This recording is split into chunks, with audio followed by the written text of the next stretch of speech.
Jokowi itu literally presiden terburuk yang pernah kita punya, tapi politisi tergokil yang juga pernah kita punya. Kita bahas top 5 gerakan politik Jokowi yang gak kita sangka-sangka. Nomor 5, tukang kayu motong pohon beringin. Ini Golkar loh, partai yang lapangannya terbuka, ownershipnya banyak, dan ini bukan partai tunggal. Tapi Jokowi bisa ngacak-ngacak lewat turunnya Erlangga Hartarto dan katanya menjadikan Bahlil sebagai penggantinya, supaya Jokowi masih bisa cawe-cawe di kekuasaan berikutnya. Siapa yang nyangka? Nomor 4, mengalahkan sang banteng di Jawa Tengah. PDI Perjuangan yang sudah berdiri kokoh di Jawa Tengah juga belasan tahun lamanya, puluhan tahun lamanya, juga akhirnya tumbang di tangan Jokowi.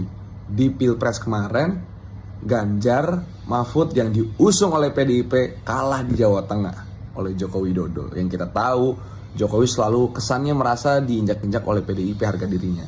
Dan dia seakan-akan membuktikan dia berhasil balas dendam PDIP dengan mengalahkan dia di Jawa Tengah.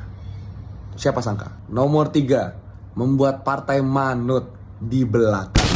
Jokowi yang dulu 2014 dikenal sebagai presiden yang terlemah setelah Gus Dur. Dianggap gak punya partai, bukan pimpinan partai, gak bisa mendapatkan belas kasih ketua-ketua partai. Tapi sekarang 2024, Jokowi seakan bisa menguasai seluruh partai. Kalau Jokowi minta dukung A, semua partai ngikut A. Kalau Jokowi minta semua partai dukung kebijakan B, semua dukung kebijakan B.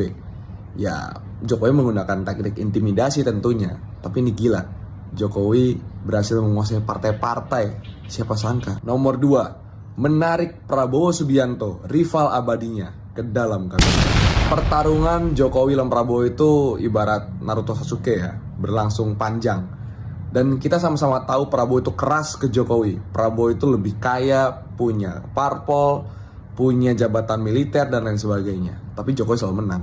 Dan bukan hanya menang, Jokowi berhasil menjadikan Prabowo sebagai pembantunya di kabinet, bisa menjadikan Prabowo sebagai menteri, bahkan memenangkan Prabowo sebagai presiden terpilih di tahun ini. Ini kan siapa yang nyangka kalau Jokowi seorang kurus krempeng itu bisa narik Prabowo yang katanya sangat-sangat berwibawa itu. Gila, siapa yang nyangka? Nomor 1, Jokowi akhirnya 3 periode.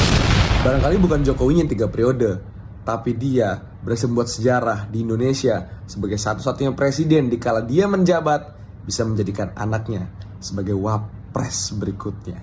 Bisa menjadikan anaknya di tengah dia menjabat sebagai ketua umum partai politik. Menjadikan mantunya, menjadikan ajudan-ajudannya sebagai kepala daerah di kala dia masih menjabat. Jokowi yang dulu kita kenal lugu, polos, wong deso, berubah menjadi monster otoriter yang sekarang lagi membangun kerajaan dan dinasti. Siapa sangka?